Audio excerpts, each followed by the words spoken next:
the American Forces Network Europe presents Countdown 25.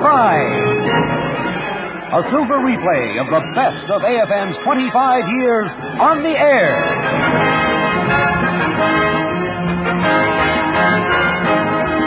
Good evening, ladies and gentlemen, and welcome to Countdown 25, a special series devoted to recalling the sounds of the past quarter century, the sounds of music, the sounds of comedy, the sounds of drama and of history, the sounds broadcast to Europe by AFN Europe these past 25 years.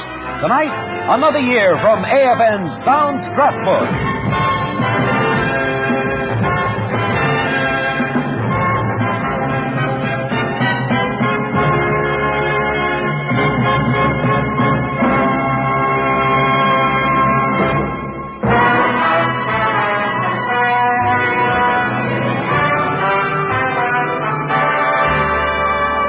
This evening, we recall the year that began for AFN on the 4th of July in 1950. Time. That's days and months and years. Time is like a rubber ball. You can squeeze it with the pressure of your intelligence down to a miniature fraction of its size. You can pocket time in your skull and carry it around with you. You can play with time. But if you don't play carefully, you may lose it and never find it again. Just like a rubber ball, if you throw it hard away, it may bounce back to hit you in the heart or in the head. That's time. And it's a funny thing, but you won't remember 1950. You'll remember the year of Korea, and the year that a couple of Puerto Ricans tried to assassinate Harry Truman, and the year that the Republicans made their big gains in the U.S. Congress, and the year of the East-West spy trials, and the year that a couple of great men stopped squeezing the ball of time to lie down and die.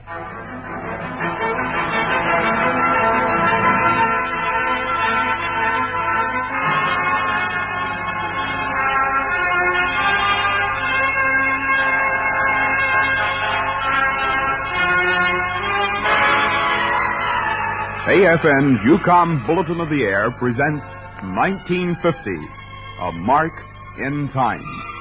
A Mark in Time was AFN's own review of the year 1950, a production put together by the network's newsmen who were keeping their fingers on the pulse of a troubled world.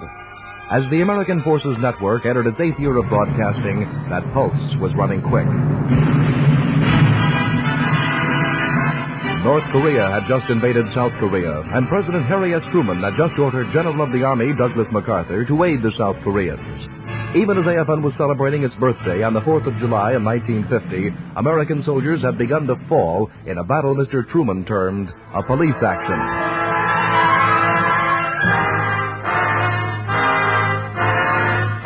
More than at any time since the end of the Second World War, Americans needed a respite from the troubles that seemed to dominate their every thought. Entertainment provided that respite. And just as AFN brought Americans in Europe the news that troubled, AFN also brought the entertainment that provided momentary escape.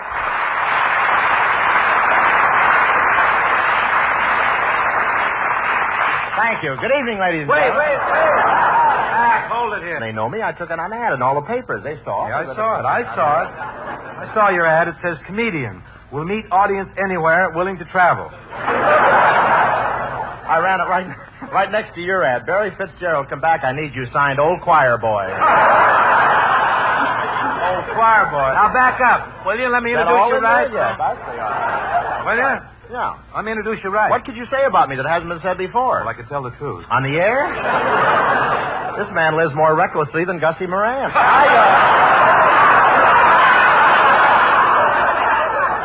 Well, we ought to get into some entertainment now. You know, something like a song that gets in order. Oh, good. You know, you're my... Oh, good. Good. You're my favorite singer, and I call you a singer because you're built just like a sewing machine. You are. Jazzy, it's time for a song, and just to show you I'm not an old piggy, I'm going to let you sing with me. That doesn't prove anything, but if I... I didn't think you'd cut me into a song. This is my night. Singing everything. But this is fun. If I knew you were coming, I'd have baked a cake. Bake the cake. Baked a big fat cake. If I knew you was coming, I'd have baked a cake. How'd you do? How'd you do? How'd you do? How'd you doody, how'd you doody, how'd you doody, how do? Had I dropped you a letter, would you hired a band? I got the greatest band in the whole darn land. Had I dropped you a letter, would you hired a band? And spread the welcome mat for me.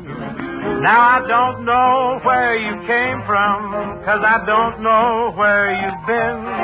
But it really doesn't matter. Get a chair, fill your platter, and dig, dig, dig right in. If you knew I was coming, you'd have had a meal. 7 course. Mostly horse. Yeah, now. Knew I was coming, you'd have had a meal. How'd you do? How'd you do? How'd you do? If we'd have known you were coming, we'd have baked a cake. Baked a cake, baked a cake. If we'd have known you were coming, we'd have baked a cake. How'd you do? How'd you do? Had you dropped us a letter, we'd have hired a hall. A great big hall with a band and all. Had you dropped us a letter, we'd have hired a hall. And spread the welcome mat for you. Spread the welcome mat for you. Gee, it's so darn good to see you, and I've planned a good long stay. If you'd only give me warning, I'd have hopped the train this morning and I'd have gone the other way. If you knew I was coming, you'd have cooked a goose. Cooked a hoot? A goose moose. If you knew I was coming, you'd have cooked a goose. How'd you do? How'd you do? How'd you do? How'd you do? How'd you do? Do-do-do-do-do-do. How'd you do?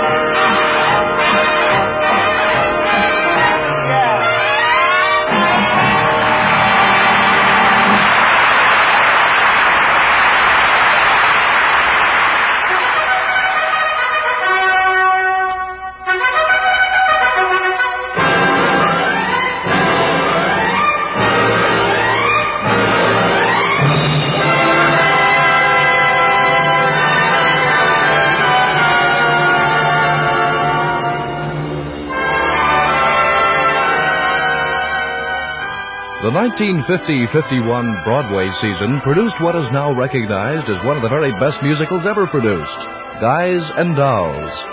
Incorporating the talents of such greats as Frank Lesser, Abe Burrows, Damon Runyon, and George S. Kaufman, Guys and Dolls went on to gross over $12 million during its fabulous run. The show's songs are some of Frank Lesser's best, and although variations of the hits have been played on AFN down through the years, these recordings by the original Broadway cast were the versions spun in 1950. I love you, a bushel and a peck, a bushel and a peck, and a hug around the neck, hug around the neck, and a barrel and a heap, barrel and a heap, and I'm talking in my sleep about you, about you. 'Cause I love you, a bushel and a peck. You bet your pretty neck I do.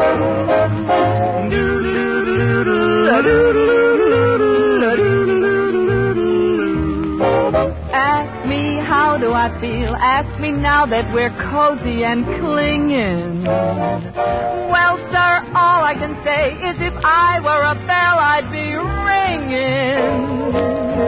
From the moment we kiss tonight, that's the way I've just gotta behave. Boy, if I were a lamp, I'd light. Or if I were a banner, I'd wave. Ask me, how do I feel? Little me with my quiet upbringing. Well, sir, all I can say is if I were a gaze, I'd be swinging. And if I were a watch, I'd start popping my spring. Or if I were a bell, I'd go ding, dong, ding. I've never been in love before.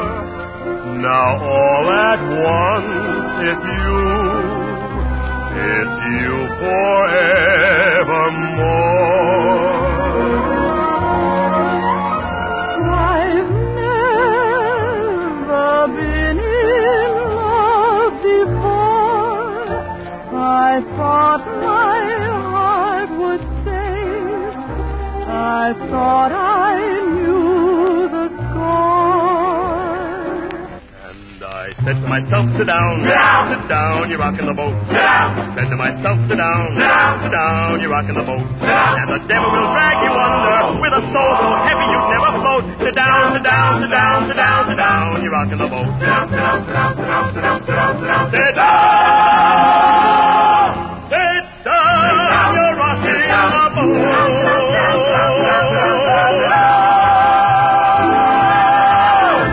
Witness Guys and Dolls, Broadway has constantly supplied the American musical scene with some of its best and certainly some of its most popular contributions.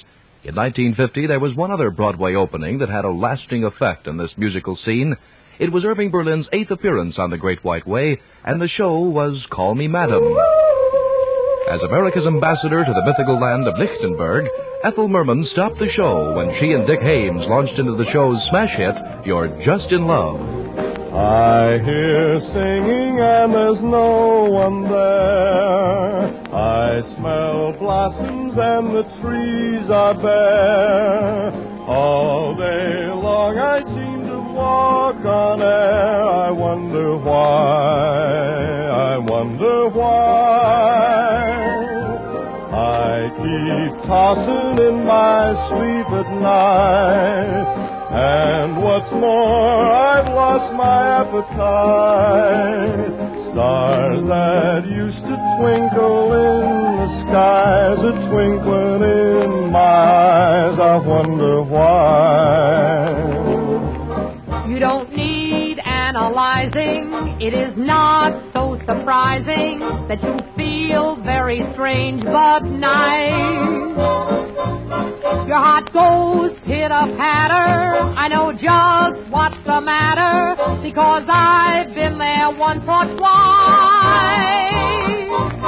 Put your head on my shoulder. You need someone who's older, a rub down with a velvet glove. There is nothing you can take to relieve that pleasant ache. You're not sick, you're just in love.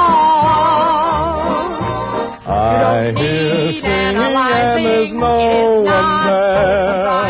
I smell blossoms and the trees are bare. All day long I seem to walk on air. I wonder why.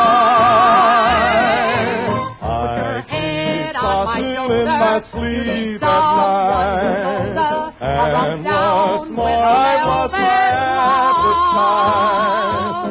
There is nothing you can take to relieve that pleasant ache. You're not sick, you're just in love. I hear singing and there's no one there. I smell blossoms and the trees are bare. All day long I used to walk on air. I wonder why.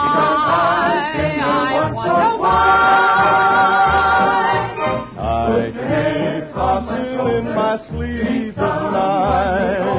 And what's more, I've lost my appetite. Stars that used to twinkle in the skies are twinkling in my eyes. I wonder why.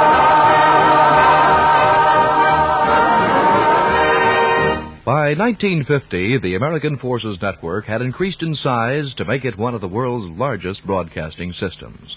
Some 25 transmitters were scattered throughout what was still the occupation area, serving occupation personnel from Berlin to Berchtesgaden to Bremerhaven. Over 400 employees, both military and civilian, helped keep the network on the air 18 hours a day. Through AFN created shows such as Music in the Air, Hillbilly Guest House, Duffel Bag, Take 10, and Merely Music, plus the best of stateside radio programs, AFN's popularity also expanded. Estimates at the time placed the network's audience at between 3 million and 20 million persons, depending on the time of day. One of the most popular evening shows was the weekly Henry Morgan program. One night, Henry had as his guest Fred Allen. Come in. Why, it's Fred Allen.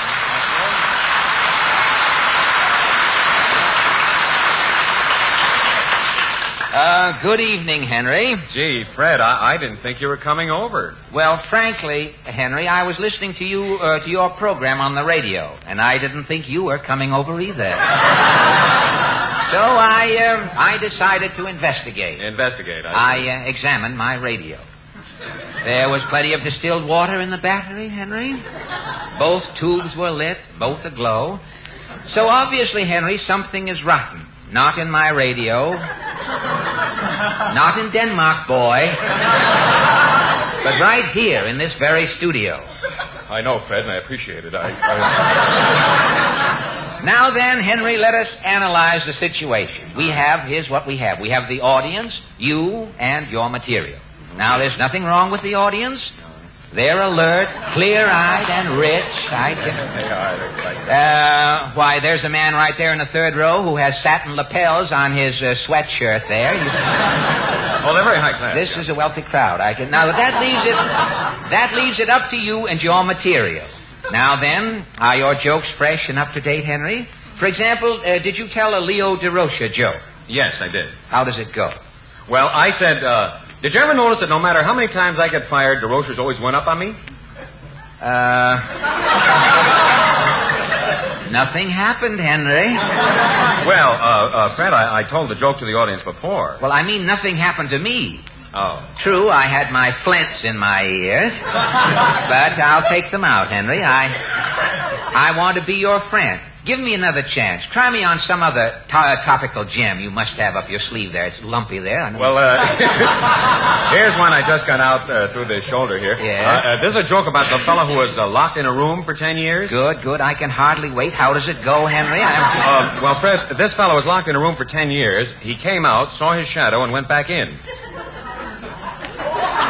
Henry, what are your plans for the summer, Henry? What are you going to replace yourself with? Well, did I tell the joke wrong? Henry, I'm your sponsor, but I also want to be your friend. Why not tell the joke this way? Now, pull up a chair and learn something. Pull up a minor executive, squat on him, and learn. This bearded Brooklynite incarcerated himself in a closet for 10 years. He did this for one of two reasons, obviously. Yes? Either the man thought he was a moth, or he wanted to go on We the People. Henry, maybe there is something wrong with my radio. I'll go back and investigate. Goodbye.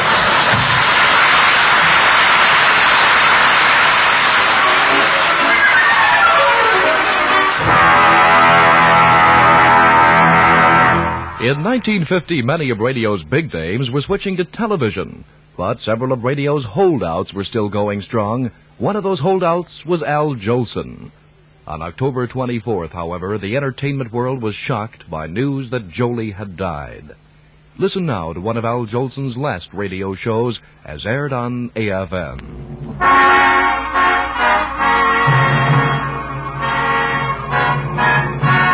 This is Ken Carpenter welcoming you to the Music Hall, starring Al Jolson with Oscar Levant and Lou Brings Orchestra and Al's guests. So keep on looking for a bluebird and listening for its song. Whenever April showers come along.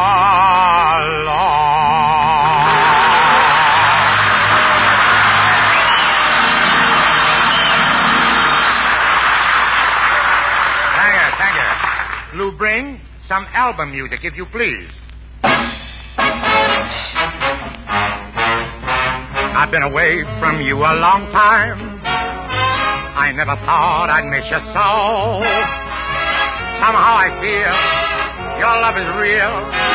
Near you I want to be. The birds are singing, it is song time. The banjo's strumming soft and low. I know that you yearn for me too. Swanee, you're calling me. Swanee, how I love you, my dear old Swanee. I'd give the world to be among the folks in D-I-X, I even know my mammy's waiting for me, praying for me down by the Swanee. The folks up north won't see me no more when I get to that Swanee shore.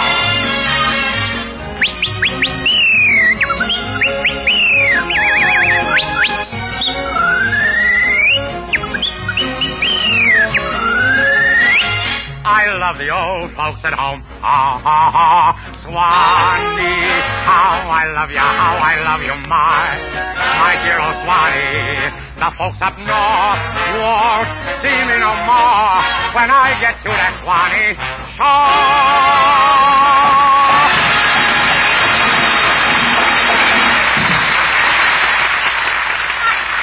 You are listening to Countdown 25, a sound review of AFN's 8th year of broadcasting, as the American Forces Network Europe approaches the conclusion of its 25th year on the air.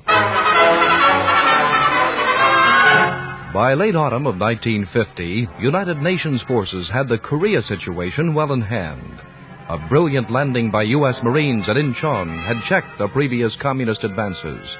The North Korean capital itself was taken in October, and AFN newsmen reported that U.S. forces had reached the Manchurian border on November 20th. But on November 26th...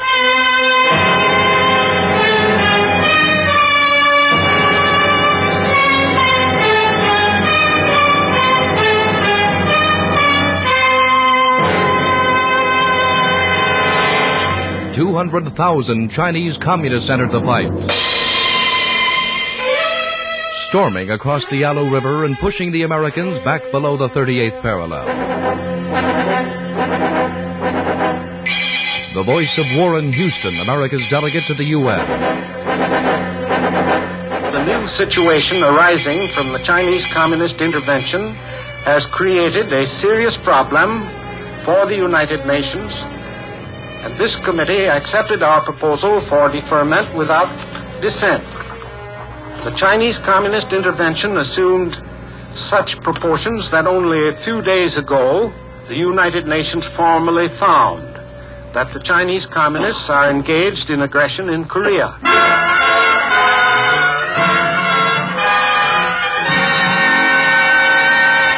I have a Chinese prisoner of war here, a bugler. He's going to play the Chinese communist bugle call for attack.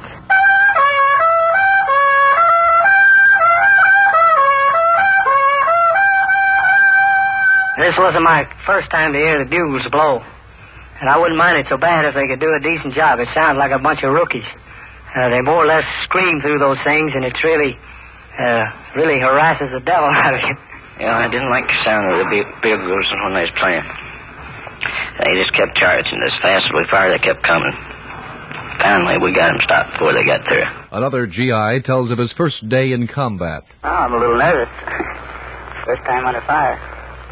It wasn't so bad until I got a little close. Did a little damage out here.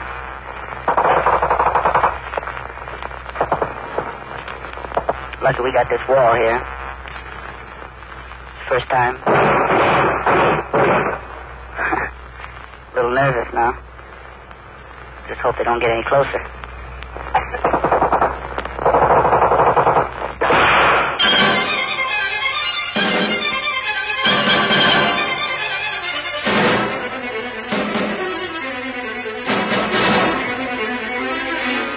In January of 1951, President Truman delivered an AFN broadcast his annual State of the Union message to Congress.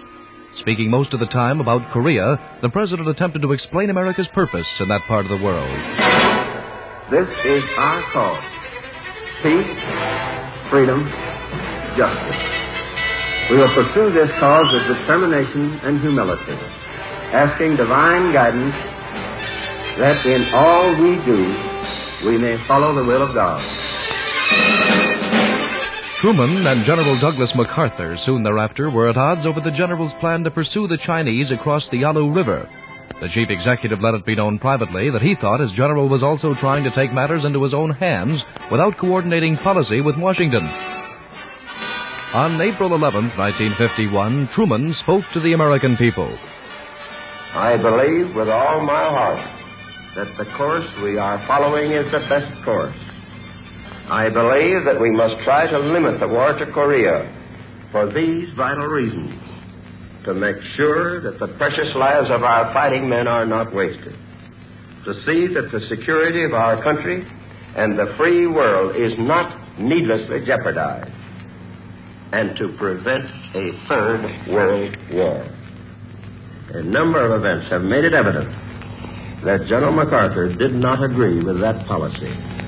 I have therefore considered it essential to relieve General MacArthur so that there would be no doubt or confusion as to the real purpose and aim of our policy.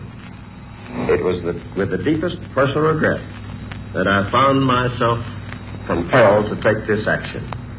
General MacArthur is one of our greatest military commanders.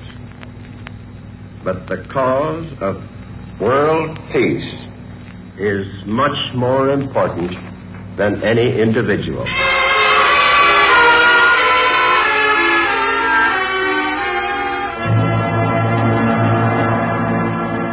MacArthur heard Truman speak over AFN's sister network, the Far East Network in Tokyo. Soon thereafter, General Matthew Ridgway had taken over in Korea, and General MacArthur returned from war. He spoke to the U.S. Congress.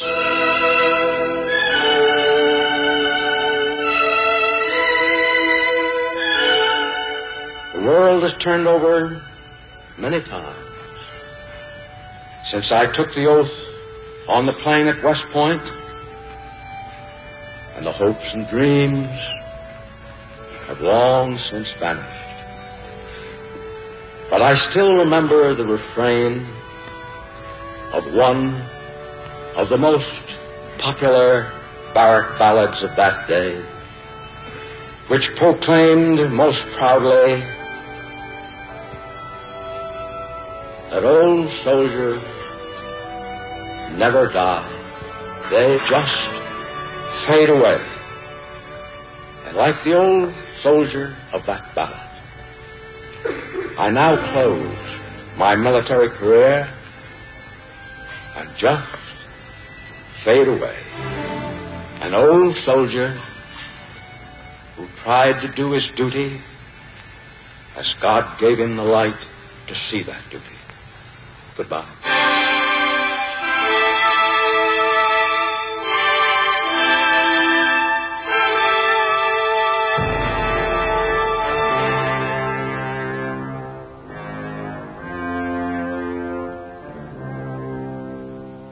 Although the news focus was on Korea during AFN's 8th year on the air, other notable developments also figured high in network newscasts.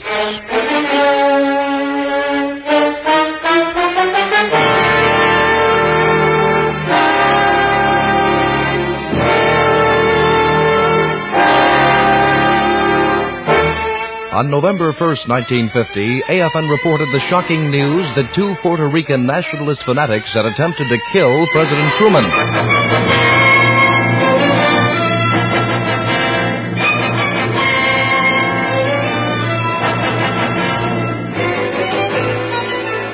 Engaged in a gun duel with guards as they tried to shoot their way into the president's house, Blair House, in Washington, D.C., one of the would-be killers was himself killed. The other was captured.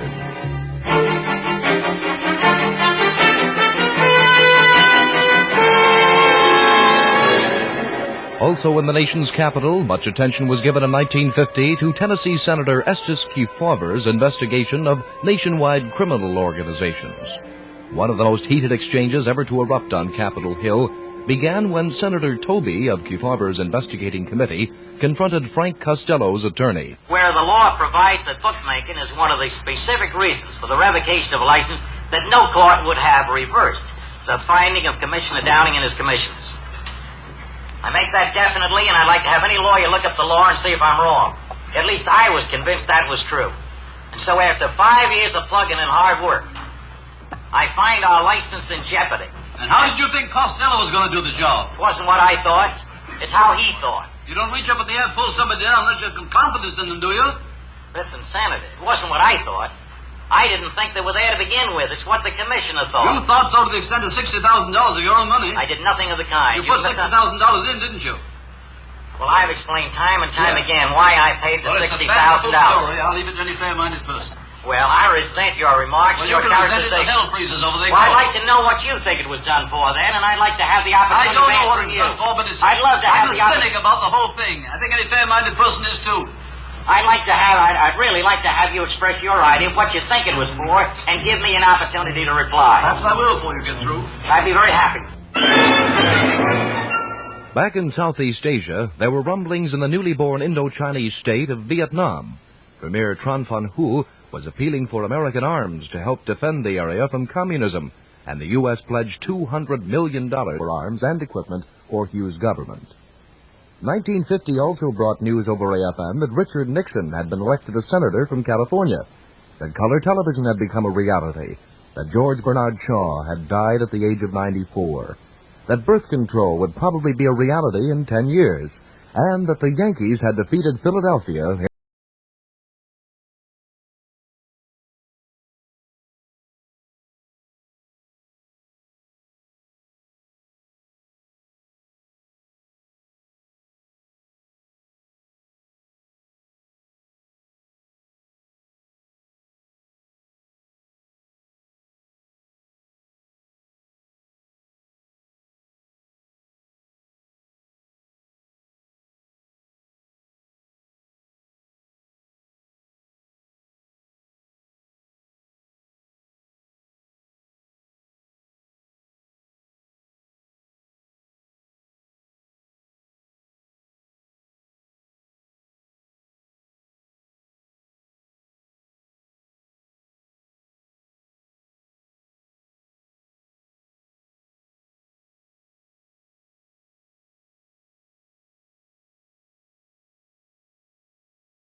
David and Ricky were still in short pants when this particular program entertained American forces in Europe.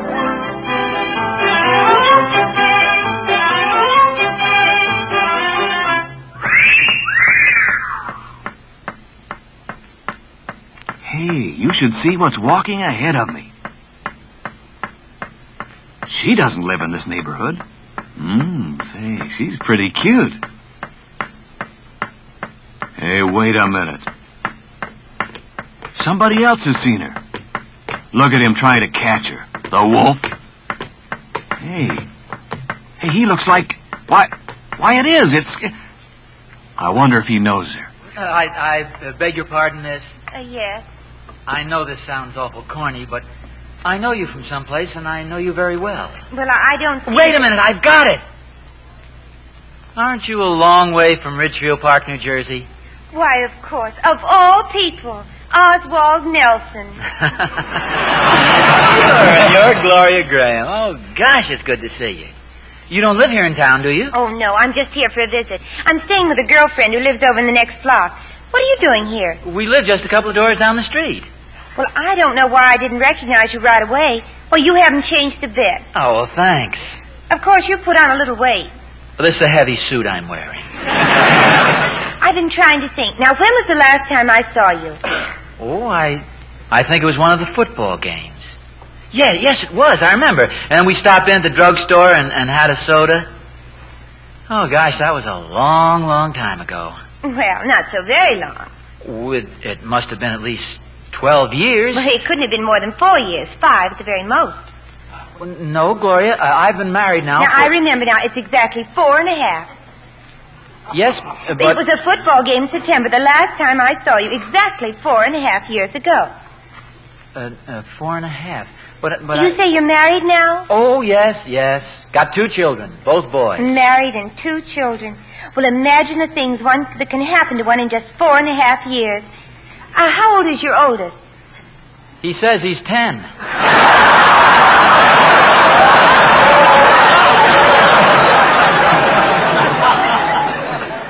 Time sure flies. Oh, doesn't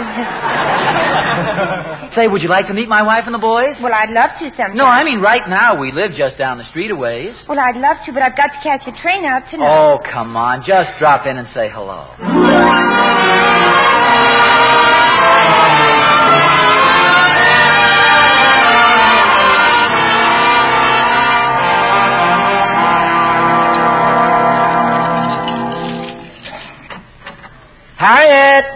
Harriet! Hey, come on in, Gloria. Harriet, guess who's here? I wonder where she is. This is a lovely living room. That's fine. Harriet! That's funny. So the telephone. Excuse me. Hello? No, Harriet isn't here. Oh, you mean just a little while ago? No, that wasn't Harriet. That was, she's a friend of mine from New Jersey. See, I was walking down the street, and yes, I'll tell Harriet you called. Can't imagine what's keeping Harriet. If you have an appointment, I wouldn't want you to be late. Well, as a matter of fact, I think I'd better be going. Oh, well, don't rush away. Here, I'll help you with your coat. My train leaves at 7. Maybe I can stop back again sometime. Oh, yes, do that, Gloria. Anytime. Here's the front door right here. Goodbye, Oswald. It's been... Oh, hello, Mrs. Nelson. Here's your mail. Excuse me. I thought you were Mrs. Nelson. No. This is Miss Gloria Graham, an old friend of mine from New Jersey.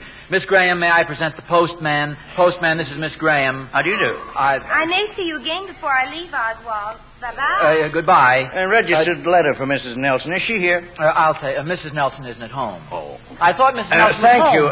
Here's a letter for David and a couple of magazines. Good day, Miss. Well, she's just a friend, just an old, nosy old busybody.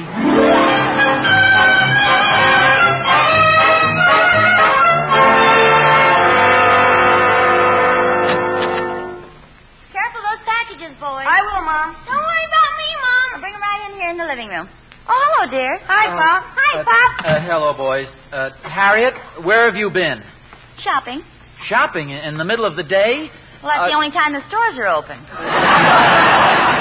the packages over there on the table, Harriet, boys. what's the idea of going shopping and leaving me in this house all alone? Well, dear, you're a big boy now. You get lonesome? Careful there, that's David. That's not the point. I came home and found the house empty. You realize what a shock? I mean, how dangerous a thing like that can be? Well, dear, the Thornberrys are right next door. If you'd heard a noise, you could have called them. I'm not kidding. A little oversight like that could have disastrous results. There's no telling who might come into the house, and it's not fair to me. All right, I'm sorry, dear. Next time I have to leave you, I'll get a sitter. Pardon me, dear. Boys, don't you think you better wash up for dinner? What do I have to wash for? I was only downtown. I got this on the You know, Harriet, very often, innocent little things happen because some people have small minds and gossipy tongues. But we have such a nice relationship. It's based on trust. Just a minute, Ozzy. I'm putting away these packages. What were you saying about innocent little things? A lot of people with guilty consciences. Where'd this compact come from? Compact? What compact? This one here. Oh, that one. It isn't mine. I wonder where it came from. Harriet, I'm glad you... Oh, it must be Florence's. She was here this morning. I'll give it to her next time I see her. Now, what were you going to say, dear? I'm glad you found that compact. I mean, that brings me right to this. A successful marriage is always built on faith and confidence. That's right, isn't it? Well, of course, dear. And we've always been very happy because we've trusted each other. Ozzie Nelson, did you eat that apple pie I had for dinner? No, I just took one or two little pieces. I'm not talking... Ozzie, for goodness sakes, will you stop beating around the bush and tell me this terrible crime you've committed? Well, this afternoon, I never dreamed there'd be nobody home, so... Yes? I ate 3 pieces of pie.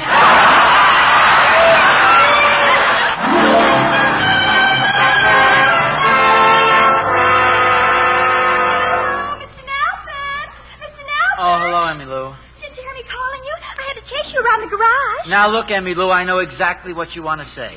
You want to find out who the blonde woman was you saw me with. I wanted to ask you how you like my new coat. Oh, it's a beautiful coat, Emmy Lou. Very nice indeed. Where did you get it? Never mind the coat. What about the blonde? Oh, it's some silly thing, not even worth mentioning. You were seen with a ravishing blonde, and you say it isn't worth mentioning? Mr. Nelson. Emmy Lou, if you didn't see her, then how did you know she was a blonde? Well, you said so, Mr. Nelson. I don't remember saying so. Your mother probably saw the whole thing and sent you over here to pump some first-hand information out of me. Isn't that so? She probably said, guess what, Emmy Lou? Mr. Nelson is carrying on with a childhood sweetheart of his. Oh, was she your childhood sweetheart? Emmy Lou, will you stop worming information out of me? Hey, go back and tell your mother that this slinky siren and I are in love with each other. Mrs. Nelson is suing me for divorce. That'll probably make her very happy. Will it? Oh, boy! No, Emmy Lou! I'm just kidding. Come back here. Oh, Mr. Nelson. I'm sorry. You'll just have to tell your mother the dull and uninteresting truth. That she wasted her time peeping at me from behind the curtain. That the woman she saw me with was an old friend. Nothing more. But Mother wasn't home all afternoon. Well, tell her anyway. She'll hear about it from the postman. He's a nosy old gossipy. Mr. Nelson, what does this other woman look like? Please don't use that expression, Emmy Lou. She's just a girl I used to know in school. Is she glamorous? Oh, Did she have beautiful golden hair and a long bob? oh, sort of long, And was she yes. wearing a little green hat and a real slinky dress? She was wearing a dress, yes. And green shoes with dizzy high heels? Emmy Lou, you must have seen her. I did, Mr. Nelson. She just went into your house. Went into the house? Well, she can't. Harriet's in there. Emmy Lou, why didn't you tell me? Why wasn't I looking? Then this other woman does mean something No, to you. nothing. We went to school together. Oh, Nothing. I see it now. She was drawn to you back to No. the man of her dreams after all these years. No. Across mountain and desert, she followed She's you. just visiting in the Any neighborhood. excuse, any reason to be near you. And now she's in there with Mrs. Nelson, reverting to the primitive in a savage struggle for the love of a man. Emmy Lou, stop yanking on my lapels. Go, Mr. Nelson. Go in and bare your soul. Confess to Mrs. Nelson. Nothing to- Tell her you didn't love this other woman. Don't love that it this was only an infatuation, That's all a it mad impulse of the moment. Nothing Go more. to her, Mr. Nelson. Go before it's too I'm late. trying to let go of my coat. Go! Let me go! Mr. Nelson, you forgot your lapel!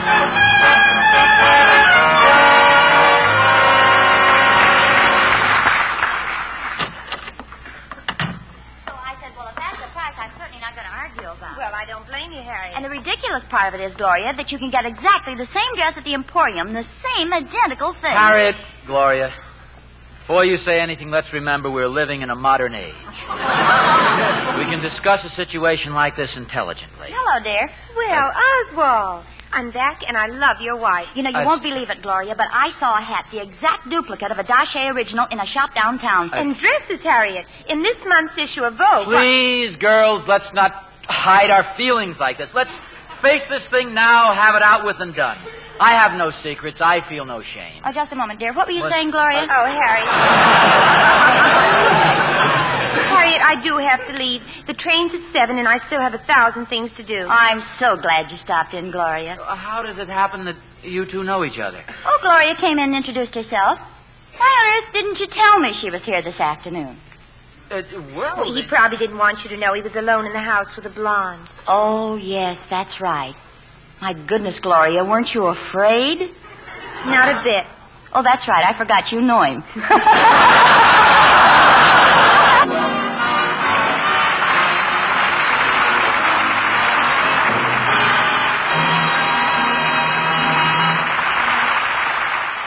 The Nelson Family, one of the original family situation comedies. Another AFN headliner in 1950 was Jimmy Durante, still going strong and still dreaming up solutions for the country's problems. Everybody's trying to figure out what's wrong with the country. Well, I'm proud to say I've solved the case. 'Cause after dilly-dally and shilly-shallying, I've reached a concussion. The state of Arkansas is in the wrong place. Why nobody ever thought of it before, I'll never know. It's a simple little move, but what improvement it'll show. Move the state of Arkansas to Nebraska. Then move Nebraska to Idaho. Then move the state of Idaho to Alaska. And move Alaska to Ohio. You know, it took a lot of time and brain work. See the wrinkles on my brow? Why, there are a lot of little details, but I'm working on them now. Move Ohio to Nevada. It's as plain as ABC. Then we'll move Nevada where our Kansas used to be. We'll have a better nation just by changing the location of the state of Arkansas. Let me show you what I mean, folks. If you move Arkansas, you gotta move it someplace, right? Right. And if you move it someplace, you gotta move what was someplace to someplace else, right? Right. And if you move what was someplace else to someplace else, you gotta move what was someplace else to some other place else, right? Right. Wrong. I always admire a guy who speaks his mind. Now, my plan is to move all the states to better places. First, I'll take Kansas and move it into Rhode Island. Then I'll take Alabama and move it into Rhode Island. Then I'll take New Jersey and move it into Rhode Island. Poor little Rhode Island just split at the seams. After that, I'd move New Mexico to Texas. Texas to Pennsylvania. Then I'd take the state of Missouri and move Missouri to... Hello? Don't get mad, Mr. Truman. I'll put it back. Yes, we'll have a better nation just by changing the location of the state of Arkansas.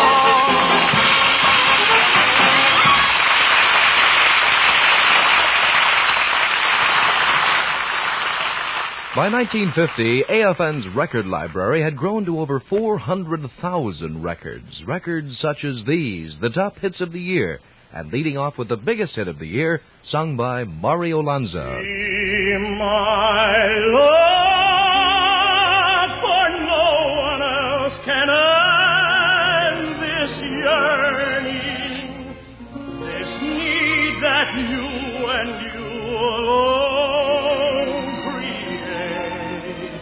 Just fill my arms the way you filled my dreams, the dreams that you inspire with every sweet desire. Oh, my love is for you alone. It will still keep growing when most other loves have flown. I was dancing with my darling to the Tennessee waltz when an old friend I happened heaven to see. I introduced her to my loved one, and while they were dancing, my friend stole my sweetheart from me. Irene, good night. Irene, good night. Good night, Irene. Good night, Irene. I'll see you in my dreams. I love those dear hearts and gentle people who live in my hometown, because those dear hearts and gentle people will never ever let you down. M, I say M-O, M-O-P, M-O-P-P, mop, M-O-P-P, mop, mop, mop, mop, R. I say R-A, R-A-G, R-A-G-G, rag, R-A-G-G-M-O-P-P, rag. The moral of the story is, if you're out on the beach and you should see a great big box and it's within your reach, don't ever stop and open it up. That's my advice to you, 'cause you'll never get rid of them, no matter what you do. Oh, you'll never get rid of them, no matter what you do. You've been listening to Countdown 25, a silver replay of the best of AFN's 25 years on the air.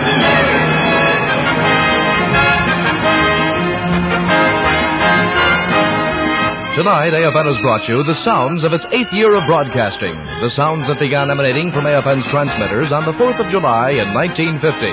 Tomorrow evening and each evening at the same time until July 4th, 1968, AFN will present a sound review of the years it has been serving American forces in Europe. A countdown to AFN's silver anniversary.